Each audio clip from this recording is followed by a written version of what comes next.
So let's see. So this is a fresh look at Boolean functions, and so this was just myself and Pulkit. Some of you may know Pulkit. He's another center postdoc at Stanford right now, and then Madars, who is theoretical computer scientist at MIT. At the last student workshop, we just kind of got together because we started talking about, I don't know, Boolean functions, and decided maybe there was something interesting that Madars coming from the theoretical computer science community, and then Pulkit and I coming from the information theory community, perhaps there was something here. And what we found was a lot of really hard problems. So yeah, it's anyway. So basically, I'll just a little outline of this presentation, similar to before. I'll just kind of define the problem, get a little bit of motivation for it, discuss Boolean functions, and some of the ideas that we had. Unfortunately, like I said, these functions, although they seem simple enough, turn out to be incredibly complicated. So Boolean function, I know that this is like a really interdisciplinary group, so for some people, everyone knows what a Boolean function is. For other people, maybe they don't. But it just takes n bits in, 1 bit out, so it's about as simple as it gets, right? I mean, you can't really imagine a much simpler function. And obviously, it's the basis for all digital computation, right? I mean, gates in your computer or whatever, you give them bits in and bits come out. And the reason why we're interested in these is, I guess, some applications, or applications and information theory, I guess, should be in quotes. So computational biology, there's some groups that have been saying that these processes within a cell can be modeled as Boolean functions because essentially they take all the conditions inside the cell, like whether some protein is there, or I don't know, cellular stuff. But basically, then the cell either creates some other thing or doesn't create it. So it's like an on-off type of process. And so they're interested in essentially the process, or some theory underlying these functions, because essentially they say, okay, well, nature, say, maximizes the information contained in this function or something like that. And then also sensitivity, so this is just kind of a more fundamental question, is how sensitive is the output of this function with respect to noisy inputs? So let's say I give you a Boolean function, and then I say, okay, well, I'm going to perturb the inputs, just like add a little bit of noise to them. And my question is, how much does the function output change, or how frequently does it change, I guess? So that's sensitivity. So these are perhaps the more fun questions down here is gambling. So suppose I have an oracle or a genie who could tell me, they know everything about what's going to happen in the stock market tomorrow. But I'm allowed to ask them one yes or no question. That's it. So my question is, how can I maximize my profit? And so I can set this up and impose this as a problem and essentially define the quantities that we should be looking at and to try and maximize the rate at which my wealth grows. And the question is, what's the one question that I should ask? Okay, and then, so also in information theory, there's these data processing inequalities, which is something that you learn on, I think, like day 1 of an information theory course, there's data processing inequality. And this is something that I call a non-asynmptotic data processing inequality. And I say it corresponds to quantifying the 1-bit bottleneck. And I'll talk a little bit more in detail about this to make this clear. So something that, okay, so when you go into the computer science literature, it turns out that Boolean functions, even though this is their bread and butter, the results are pretty weak compared to this. Well, I'll tell you the story here. So in Shannon, or I guess in the 40s, Shannon gave this counting argument which proved that almost all Boolean functions are complex. And what I mean by that is they're really hard to implement. So how many Boolean functions are there? Well, there's 2 to the n possible inputs, because I could take all different n tuples, and each one gets mapped to 0 or 1. So there's 2 to the n possible functions. So this is like an astronomically large number of functions. And the question is, how many functions can I implement if I'm allowed to use T gates? So I'm allowed to use T, and or not, whatever, circuit gates.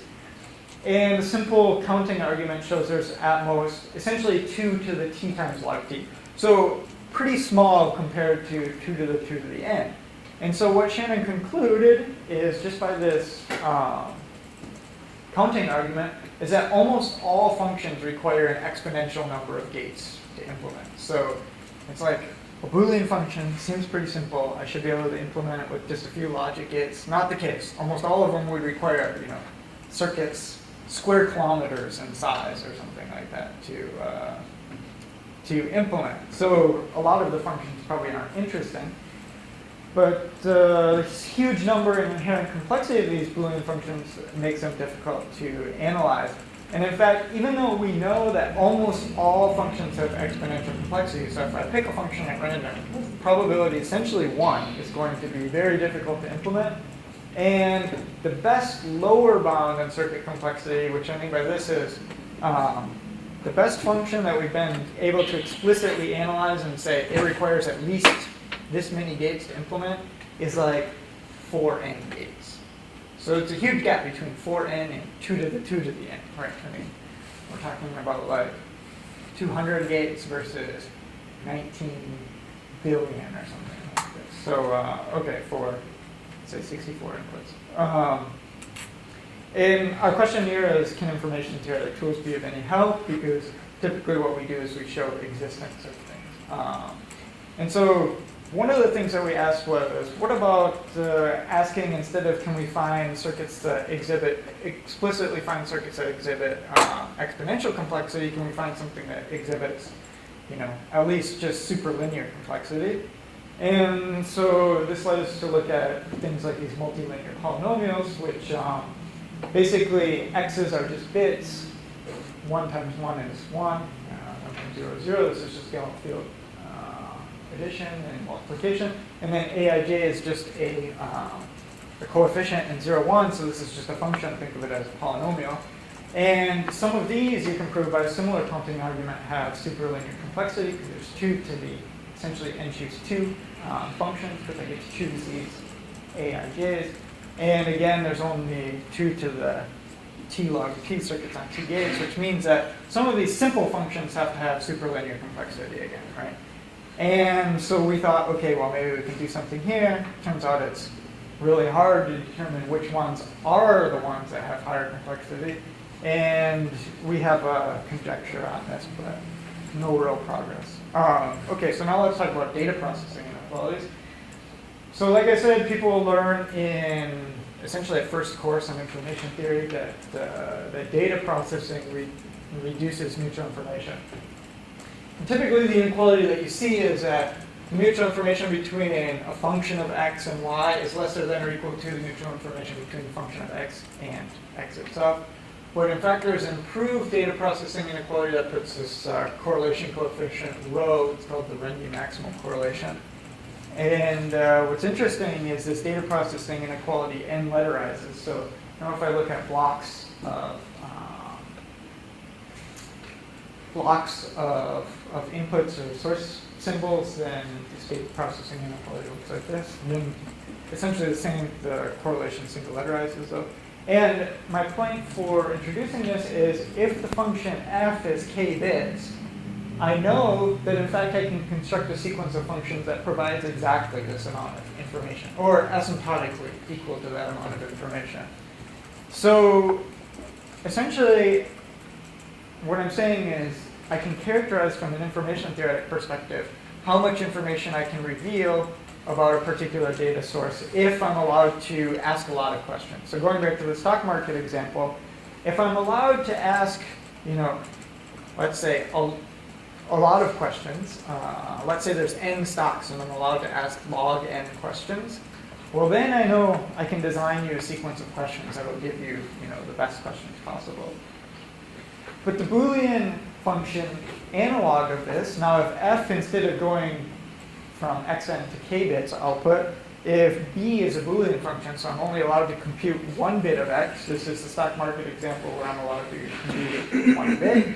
The question is, well, what is the maximum of this mutual information? And it's like totally, unknown, even though it seems like it should be a very simple problem. It's 1 bit, how hard can it be? So something else that we were thinking about along these lines is one-way functions. So essentially a one-way function is something that's defined as being easy to compute, polynomial complexity, and difficult to invert, exponential complexity. The reason why these are important is because they essentially form the basis for crypto systems. When I send my banking information over the internet, my computer computes this ciphertext easily, and then the bank can invert it easily, but any attacker would have a hard time. And we believe that many functions are one-way functions. That's essentially like multiplying large numbers together, things like this. Let's see, but actually a proof of their existence is stronger than the P versus NP conjecture. So there's no hope that we'll be able to prove the existence of one-way functions. But again, if we go back to Shannon's counting argument, it tells us lots of functions are difficult to invert. They may also be difficult to implement. And what we want to know is, can we use a similar existence type of argument to find weak one-way functions? In that, say for example, it costs k operations to compute the function, but only like k squared operations to invert it. So if I can just make it expensive for an attacker to invert something. But again, this is a very difficult question. As soon as you start approaching this, you very quickly run into P versus NP types of barriers. Okay, so then something else, noise sensitivity. So let's see, if I have a uniformly random input to my Boolean function and I flip each of the bits with probability P, then my question is, how does the function computed on the original data compared to the function computed on the perturbed data?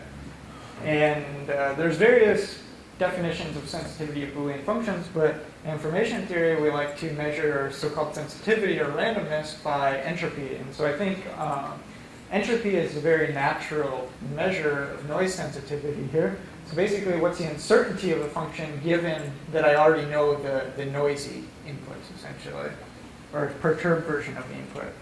And so just a nice, cute little question here, which is actually kind of the focus of my poster tomorrow, is for a fixed probability b equals 0.